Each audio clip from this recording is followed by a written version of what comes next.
Saludos afectuosos a los que nos reciben en sus respectivos lugares a través de Facebook Live. Aquí su iglesia Capilla del Rey, la hermana Eileen Maldonado. Y vamos a recibir palabra del Señor en esta mañana junto con toda la congregación. Sé que vamos a ser grandemente edificados. Recibimos pues a nuestro pastor Luis Germán Mercado con nosotros. Muchas bendiciones a todos.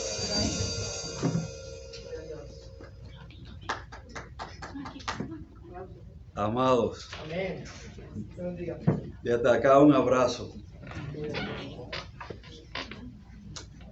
Yo quiero repetir algo que he dicho antes.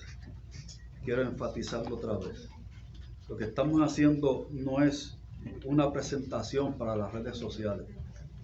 Esto es la reunión de la iglesia. Es la reunión de la iglesia. Que también lo estamos transmitiendo a través de redes sociales, sí. Facebook, Instagram, YouTube, sí, ahí lo va a encontrar. Pero en primera instancia, esto es la reunión de la iglesia, de la cual habla la Biblia. En esa reunión de la iglesia, el domingo pasado, tratamos un tema y quiero citar el título que yo coloqué a ese mensaje del domingo pasado. La insubstituible obediencia. Y dijimos en ese mensaje que tal cosa como obediencia a Dios es insubstituible. No hay nada que pueda ocupar su lugar. Y eso lo aprendió claro Saúl, el rey. Desobedeció y después pretendió presentar a Dios sacrificios en lugar de la obediencia. Fue cuando Dios le dijo, es mejor el prestar atención y obediencia, mejor que los sacrificios. Porque la obediencia no es forma de suplantarla. Yo quiero tratar hoy, mi mensaje tiene por título, Fe obediente. Dicho de otra forma, fe que obedece. Oiga, en la fe están implícitas, escúcheme bien, en la fe están implícitas la paciencia. No hay tal cosa que alguien diga, yo tengo fe pero no tengo paciencia. En la fe está implícita la paciencia, está implícita la esperanza, está implícita la longanimidad.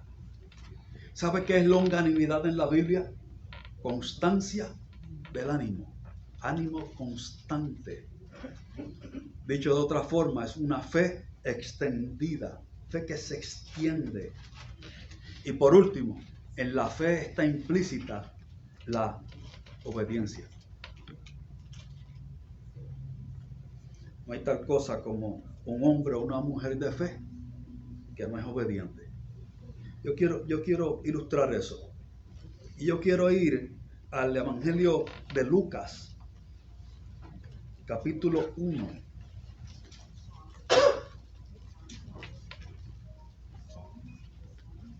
Evangelio de Lucas, capítulo 1. Es un pasaje que se cita mucho. Verso 30. En este pasaje, Dios está enviando al ángel Gabriel para hablar a una mujer joven, a una joven, se llamaba María. Por un momento, yo quiero que usted se ubique en el momento en que esto ocurrió. De la forma que el ángel Gabriel le habló de parte de Dios, no de parte del mismo, de parte de Dios. Y cómo se encontraba ella, quién era ella. Era una joven, era una jovencita que estaba ya desposada, no casada. El desposorio no era otra cosa que un compromiso. Estaba comprometida con un joven que se llamaba José. Y ese día el ángel Gabriel le visitó con una palabra de Dios. Dice el verso 30, entonces el ángel le dijo, María, no temas, porque has hallado gracia delante de Dios. Y ahora concebirás en tu vientre y darás un hijo y llamarás su nombre Jesús, que significa Salvador. Este será grande y será llamado Hijo del Altísimo, y el Señor Dios le dará el trono de David su padre, porque a David le había dicho Dios que su trono sería para siempre. Eso no era posible hasta que vino Cristo, y en Cristo sí es posible que un trono sea eterno. Y reinará sobre la casa de Jacob para siempre, y su reino no tendrá fin. Ahora viene una pregunta de parte de María.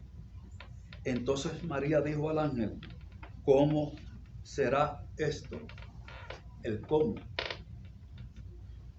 Que voy a quedar embarazada, que voy a tener un hijo y le voy a llamar Jesús.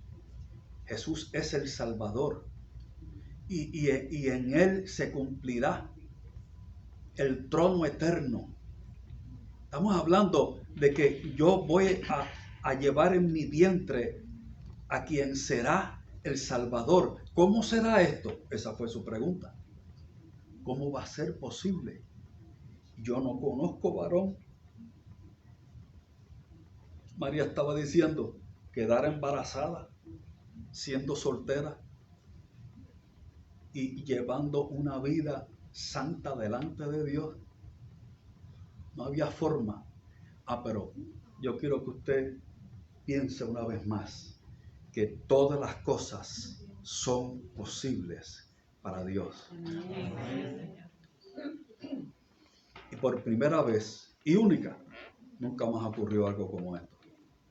Una joven virgen está embarazada. Respondiendo el ángel, le dijo, el Espíritu Santo vendrá sobre ti y el poder del Altísimo te cubrirá con su sombra, por lo cual también el santo ser que nacerá será llamado Hijo de Dios.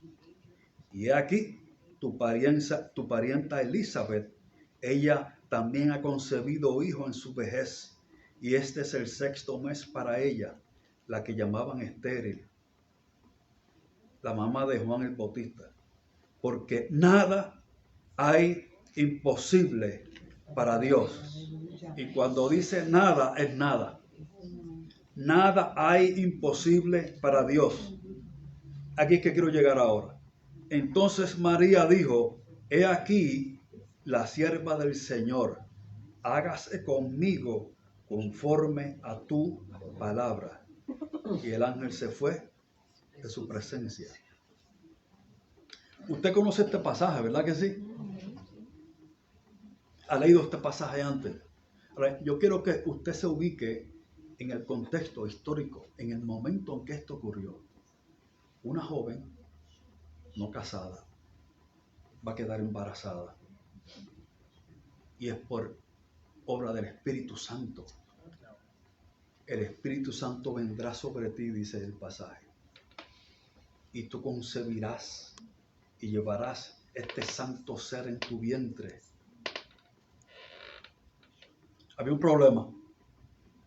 ¿Cómo iba a explicar eso a toda aquella población?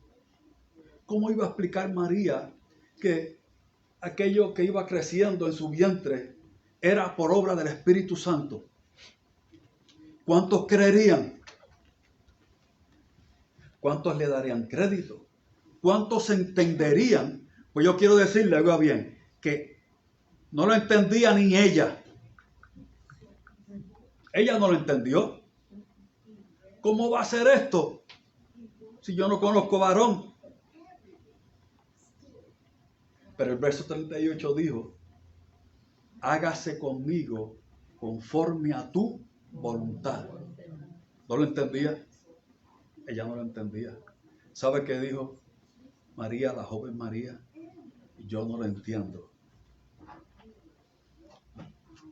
no lo entiendo, no puedo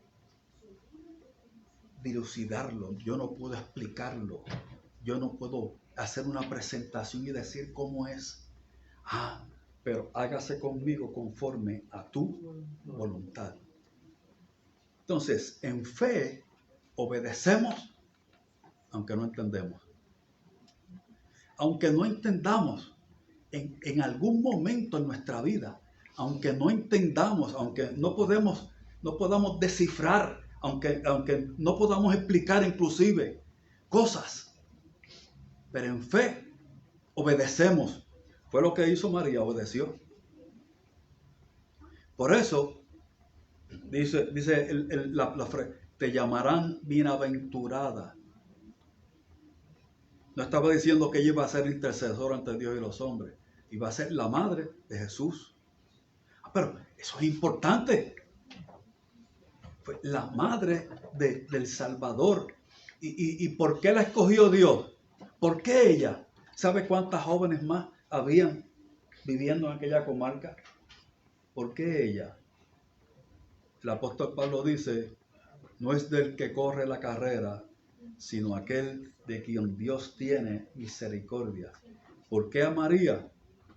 No lo sabemos. ¿Y por qué Pablo? ¿Y por qué Saulo de Tarso fue escogido? No lo sabemos. Eso lo puso Dios en su sola potestad. ¿Y por qué? ¿Por qué aquel? No lo sabemos. ¿Qué criterio usó Dios? Dice ahí, gracia. Gracia. Fue por gracia. Entonces, en un momento decisivo, en un momento en que estaba ocurriendo un cambio en la vida de alguien que la ubicaba en una posición diametralmente opuesta a donde iba. La vida de María iba a cambiar en forma dramática de ahí en adelante. De hecho,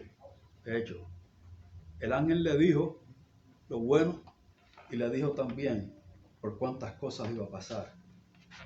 Y si te leyéramos más adelante, el pasaje incluía aquella palabra que decía, y una espada traspasará tu misma alma.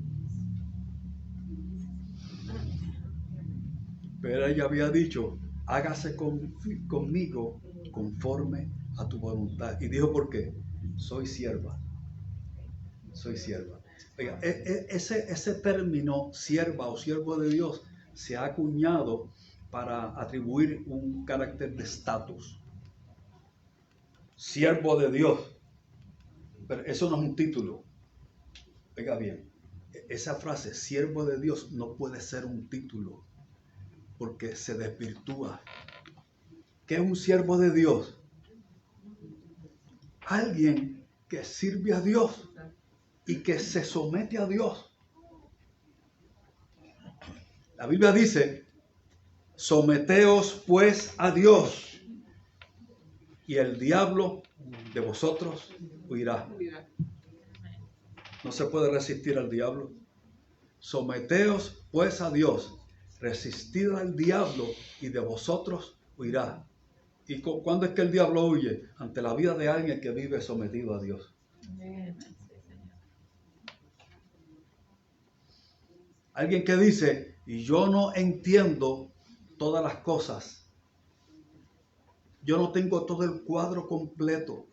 Yo no sé por qué en mi vida están ocurriendo cosas. Pero yo le creo.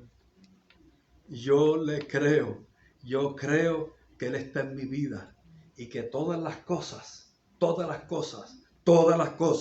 ayudan a bien.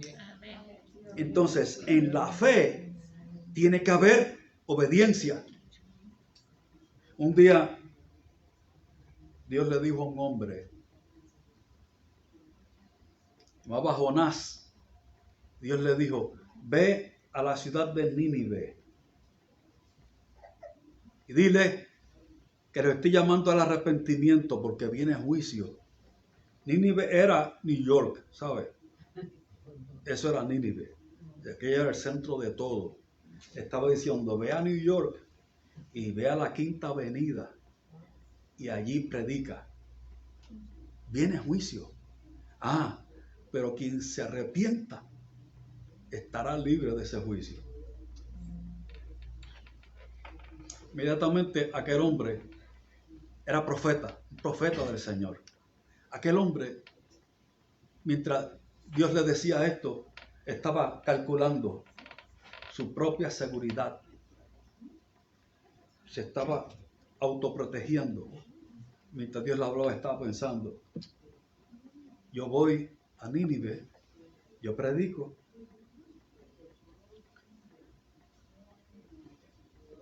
Aquella ciudad, la gente de aquella ciudad se arrepienten, el juicio no viene y yo quedo mal.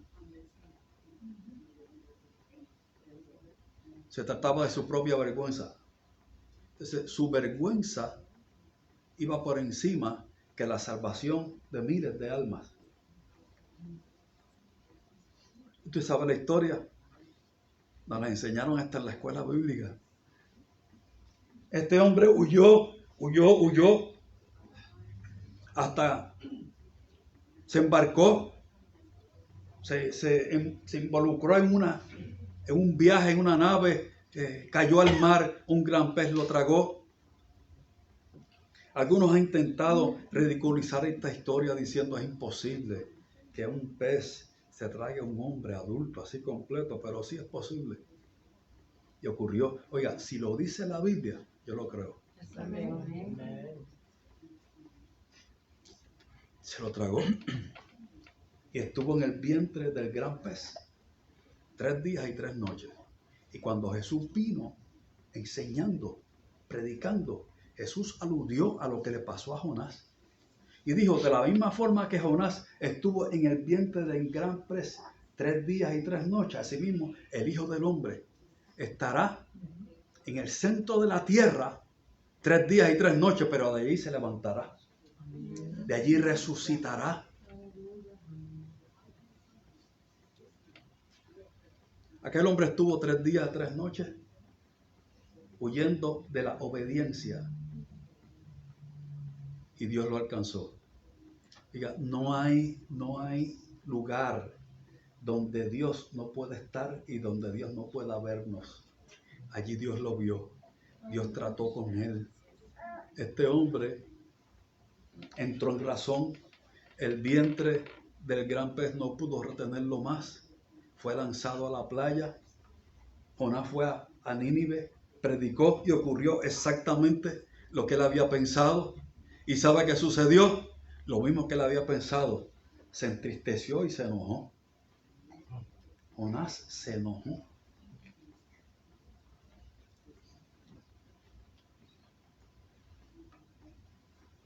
Porque en la fe no hubo obediencia.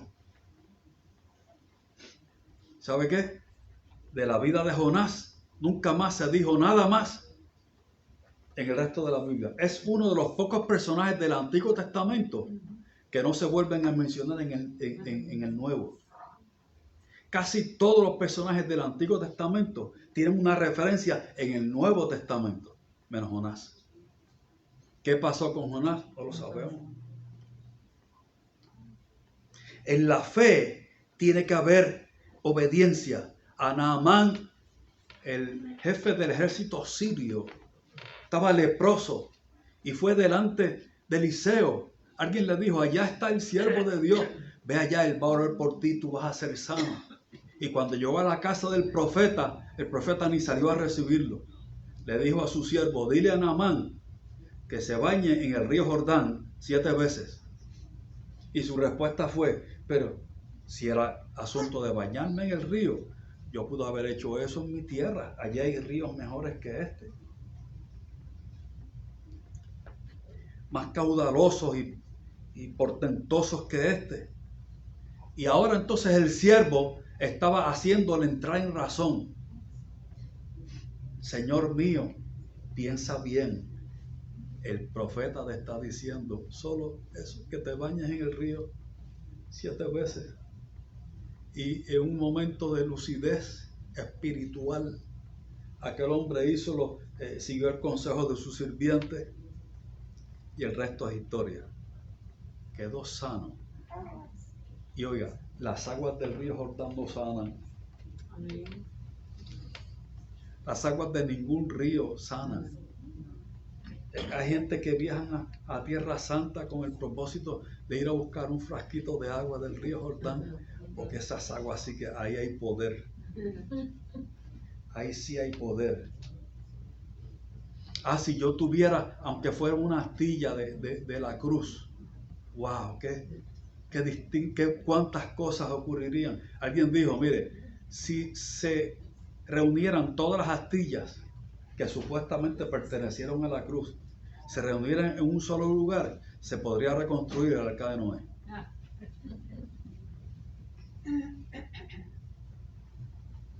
Porque aquella cruz no sana. Que sana es Cristo, no la cruz. El río Jordán no sana, sana el Señor. Aquel hombre obedeció en fe.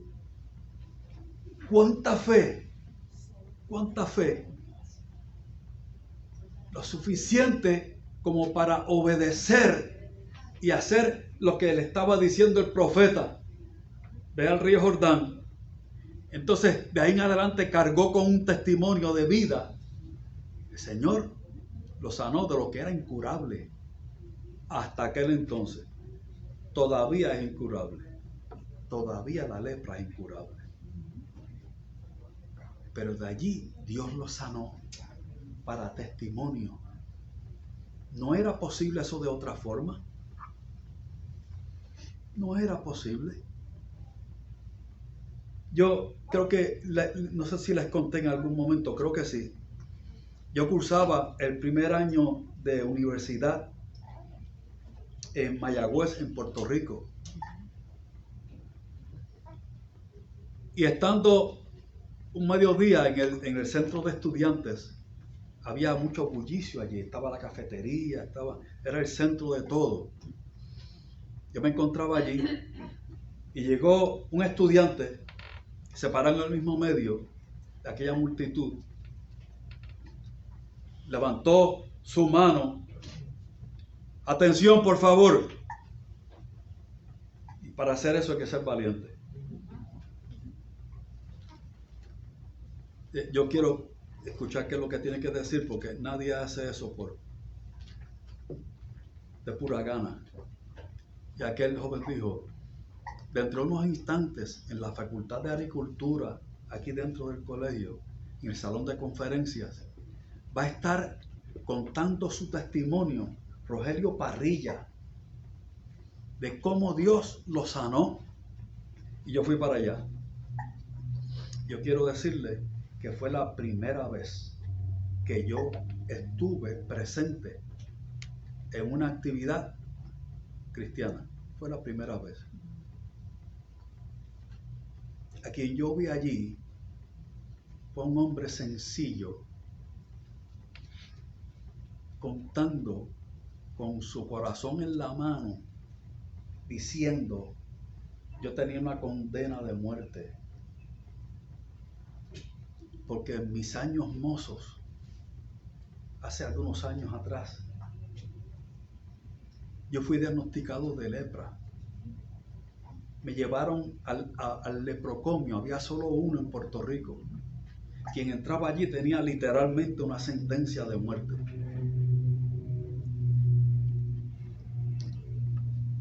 Levantó sus manos, nos enseñó sus manos. Le faltaban parte de sus dedos, casi todos ellos. Era evidencia de que aquel hombre realmente había padecido por esa enfermedad terrible. Y estando allí, alguien me visitó, un cristiano me visitó. Visitó también a otros tantos. Se acercó a mí y puso sobre mí su mano. Y la lepra es contagiosa. Puso sobre mí su mano. Yo supe que algo había pasado aquel día.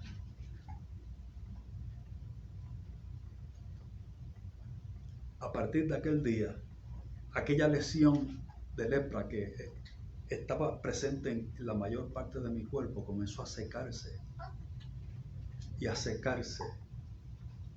Y ya el dolor no era igual, comenzó a desaparecer. Y los médicos estaban preguntando, ¿por qué? ¿Qué pasó? Al cabo de unos pocos días, yo tenía solo las señas de que en mi cuerpo había habido lepra. Quedaron las marcas, las cicatrices quedaron allí. Eran evidentes, aún años después, eran evidentes aquellas cicatrices que decían que un hombre sentenciado a muerte por la lepra había sido sanado. Porque Dios llama a las cosas que no son como si fueran.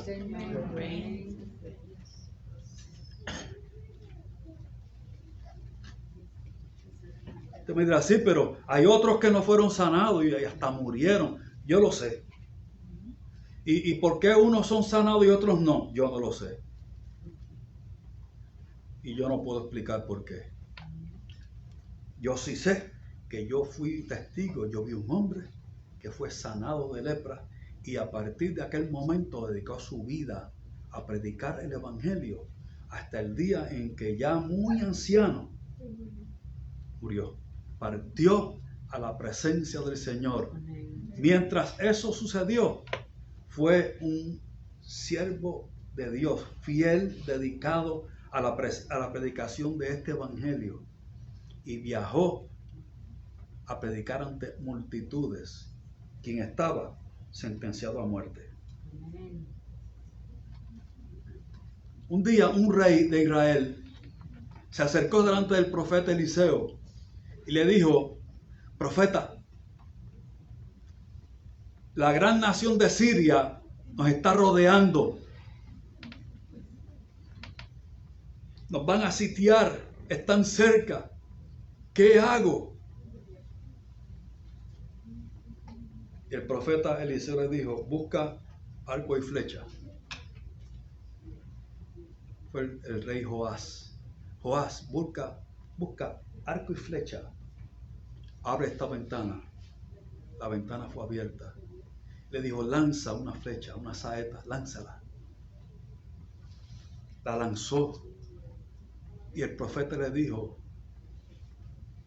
saeta de salvación es esa. Siria no prevalecerá contra Israel. Ahora toma el arco y las flechas. Y le dijo, ahora golpea el suelo, golpea el suelo. Y dice el pasaje en 2 de Reyes capítulo 13, que Joás golpeó la tierra 3 veces. 1, 2 y 3. Pero eso no fue lo que le dijo el profeta. El profeta no le dijo golpea 3 veces. El profeta le dijo golpea la tierra. Golpea la tierra. Alguien que hubiera creído en fe y obedecido hubiera estado golpeando la tierra y golpeando. Él golpeó 3 veces. Y el profeta le dijo, Dios te dará victoria en 3 ocasiones. Y durante 3 años tuvo victoria. Al cabo de eso, Israel sucumbió delante de Siria. Y el profeta le dijo aquel día, si hubiera golpeado Joás de 5 a 6 veces, tu victoria hubiera sido permanente. Si hubieras tenido el coraje de fe, si hubieras tenido la determinación de la fe, hubieras estado golpeando apenas 2 veces más y Él te hubiera dado el triunfo. ¿Sabe cómo se llama? Se llama obediencia. Se llama obediencia que viene de la fe. Hebreos capítulo 11.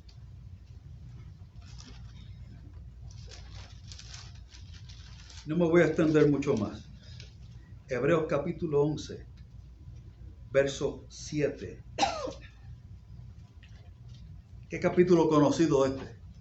Se le conoce como los héroes de la fe. Si lo hubiera preguntado a cualquiera de ellos, ¿te consideras un héroe? Yo le garantizo que le hubiera dicho que no. Yo no me considero un héroe.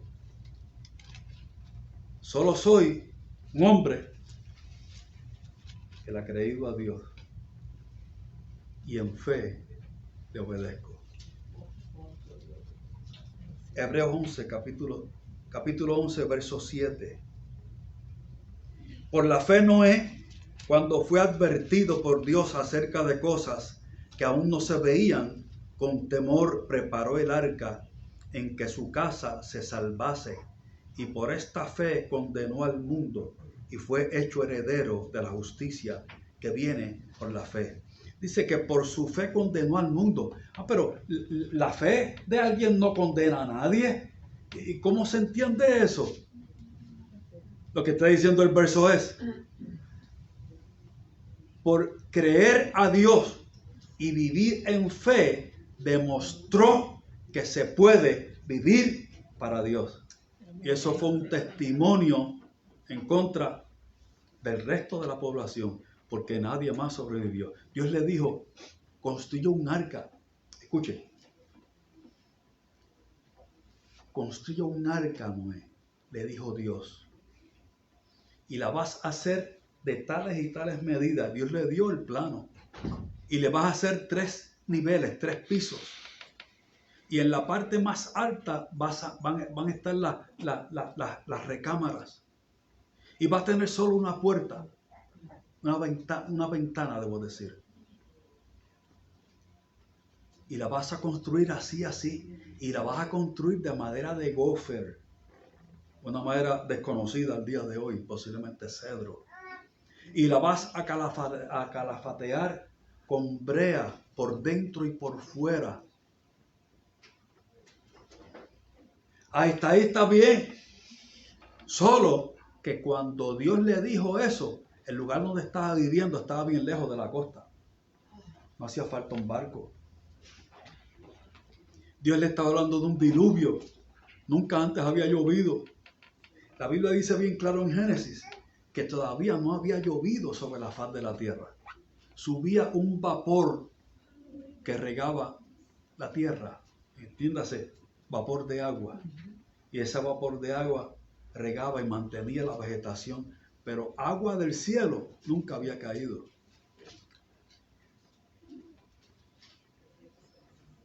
¿Que cuántas veces Dios le habló a Noé?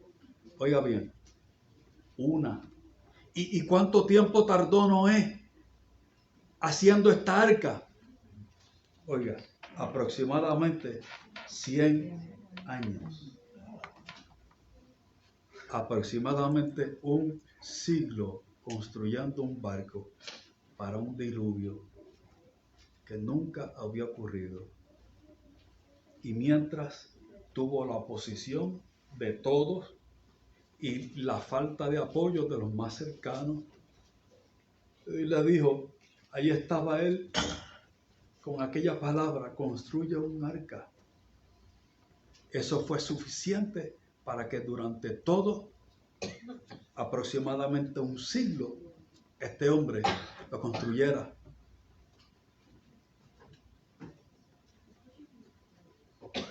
Fe que obedece. Fe que obedece. Noé fue el 10º desde Adán. Hubo 9 generaciones antes que él. Y dijo Dios: toda carne se ha corrompido, pero yo he visto a Noé justo en esta generación. Y le dijo a Noé: vas a entrar en el arca tú, tu mujer, tus hijos y las esposas de tus hijos. Pero Dios le dijo que a quien había visto justo era a él. Tú eres justo, ahora va a entrar toda tu familia y las esposas de tus hijos van a entrar en esa arca. Y un día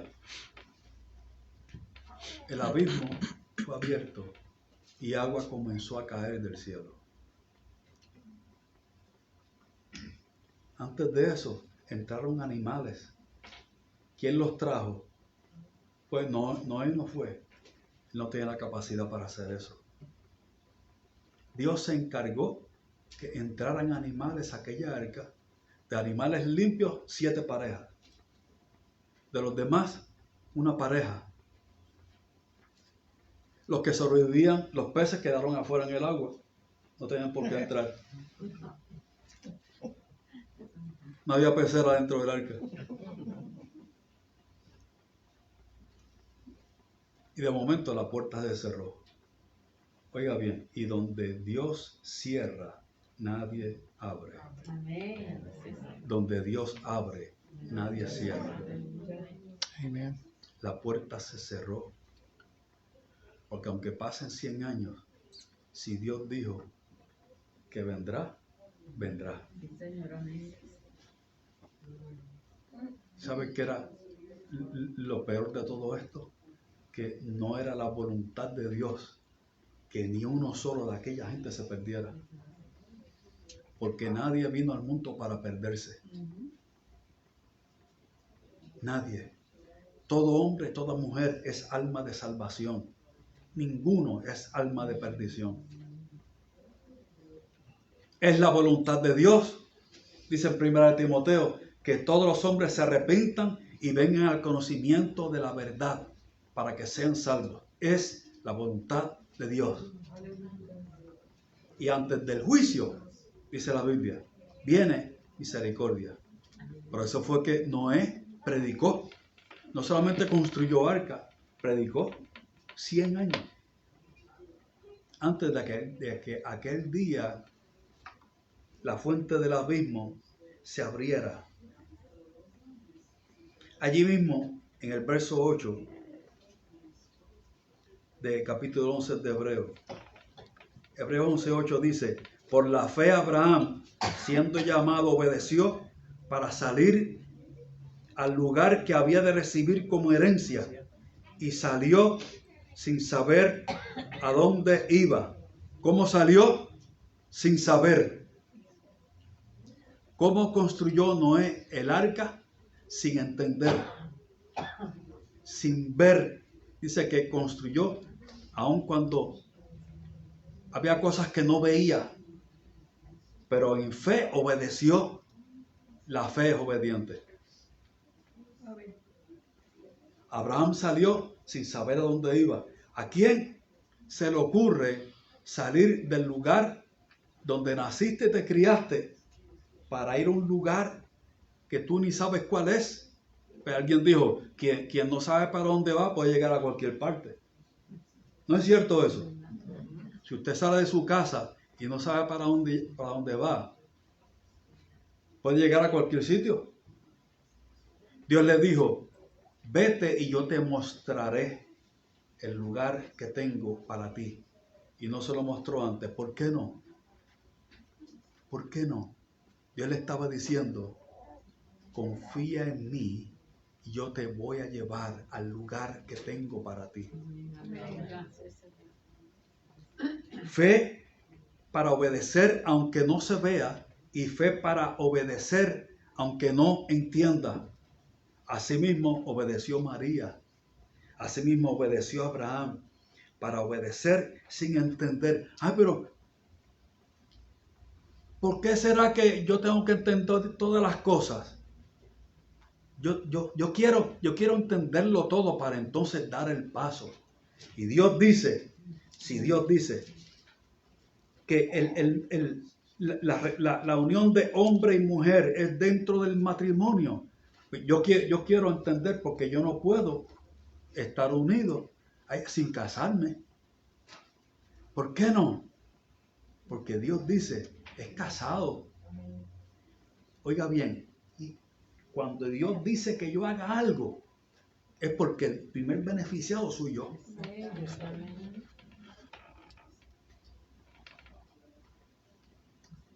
El primer beneficiado soy yo. Dios dice, su palabra, que yo debo congregarme.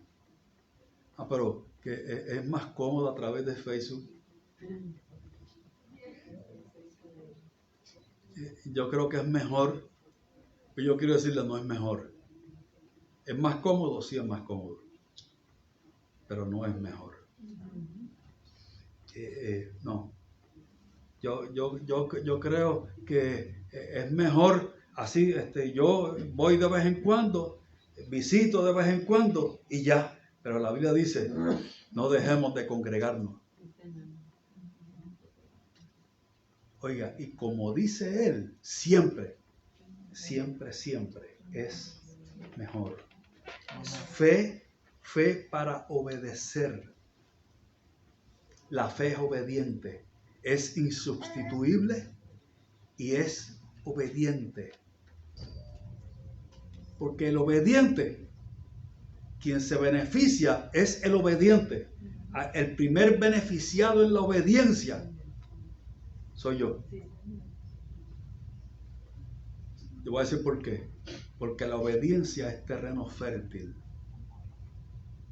Terreno fértil para más. A Dios no quiere derramar castigo. Ese no es su corazón. Esa no es su voluntad. Él quiere derramar abundancia. Yo tengo que tener una fe obediente. Yo tengo que ser obediente. El Hijo de Dios tiene que ser obediente. Jesús dijo, el que creyere y fuere bautizado será salvo. Oiga, el bautismo es un acto de obediencia. ¿Por qué? Lo dijo él. Esto es un procedimiento eclesiástico. Él dijo, el que creyere y fuere bautizado será salvo. El bautismo en sí mismo no salva. Salva a Cristo. Quien viene al Señor, le cree a Él y le recibe, es salvo. Así dice Evangelio de Juan. Mas a los que creen y a los que le reciben, les da poder de ser hechos hijos de Dios. El bautismo no salva. Si alguien no convertido entra a las aguas bautismales, va a salir tal como entró. Pero el bautismo en la vida de alguien que ya le ha entregado su vida a Cristo es un acto de obediencia, es un testimonio. Y si algo tiene que estar presente en la vida de un hijo de Dios, es la obediencia. Es imprescindible que en la vida de un cristiano la obediencia esté presente, porque la fe implica obediencia. ¿Usted quiere orar conmigo, hermano? ¿Quiere orar a Dios conmigo? Póngase de pie.